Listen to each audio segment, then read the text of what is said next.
аты жөнін негізі айтып өттім. Енді білімім бакалавриат, ол жерде мен Көкшетау қаласындағы Шоқан Уалиханов атындағы университетті бітірдім.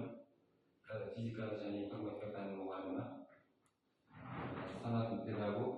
1 жыл Қарағанды облысында жұмыс жасадым. Жоғары оқу орнымен 2019 және 2023 жылдары Шоқан Уалиханов атындағы Көкшетау университетінде оқыдым. Ол жерде мен жаратылыстану ғылымдары факультетінде оқыдым. Осы білімді растайтын құжаттар, дипломым, озық тест, одан кейін дипломды растайтын құжат. Еңбек жолы 2023-2024 жылдары мен Қарағанды облысы Қарқаралы ауданы Егінді базалығында номер 43-ші Қажыкен Смайылов атындағы мектеп-интернатында физика пәнінің мұғалімі және кәсіптік бағыттар бойынша жұмыс жасадым. Одан кейін 2024-2025 жылдары Ақыл жалпы білім беретін мектебінде ол жерде 4 ай жұмыс жасадым. Декреттегі істің орнына өзі келді, содан кейін мен жұмыстың орнын босаттым. 2025 жылы Ақмола облыстық білім басқармасының Ерейментау ауданында Бөгенбай Батыр атындағы қазақ мектеп-лицейінде физика пәнінің мұғалімі ретінде жұмыс жасадым. Ол жерде 4 ай жұмыс жасадым.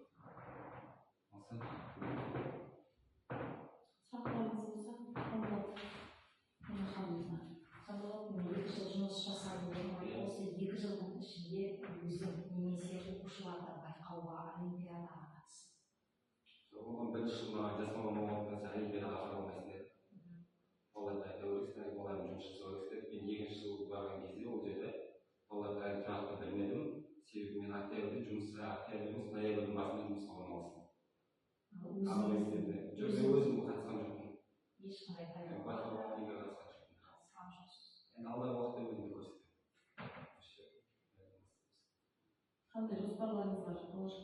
Болашақта балаларға сол физика пәнін оларға жақсылап үйретіп, жаңағы физика өмірмен байланысты негізі осы өмірдің жаңағы құстың ұшқаннан аспандағы металликтердің ұшқанына дейін үйретіп қойып, балаларға қолданып үшін ашық.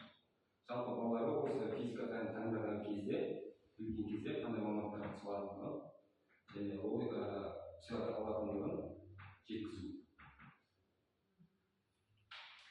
Ұлттағы мектебі туралы бұрын естідің бе? Жоқ, бұрын болған жоқ па? Жоқ, болған. Осы ұлттауда тұрақтап қалуың мүмкін бе? Жас маман бойынша. Сол дипломмен алу бағдарламасы бойынша жасау алу. Осында қалу. 5 жылда тұрады.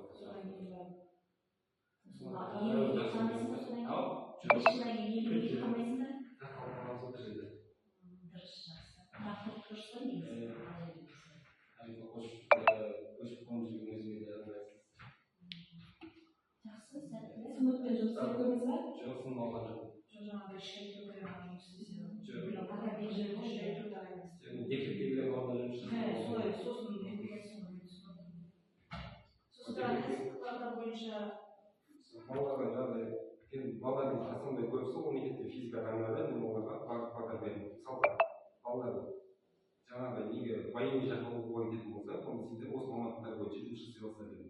4 жыл бір мамандық бітіріп, мысалға физика информатика мамандығын бітіретін болса бала, одан кейін жаңағы кремлі басқа да жоғары прокуратура орындарға бару үшін олар 6 ай оқудан өтеді. Одан кейін информатика бітірген бала криминалистика жаңағы инфография, инфобизнес жаңағы адамдардың телефонын тексеру, журналистика, жаңағы телефондарды тексеру, жаңағы бойынша жалпы мектептің администрациясында сен бе, или өзі физика пәнінің мұғалімі ретінде балаларға кәсіптік бағдар ретінде маған берді жер алысып керек. Жалпы онымен сен кәсіптік бағдармен 1 жыл айналыстың. Сертификат бойынша ма? Маған берді жас маман. Қосымша ол жерде менде бір сағат болды, физикадан бірақ кәсіптік бағдар қосымша берді. Оның үстіне 80-70 мың теңге дейді ғой, солай ақша қосылды.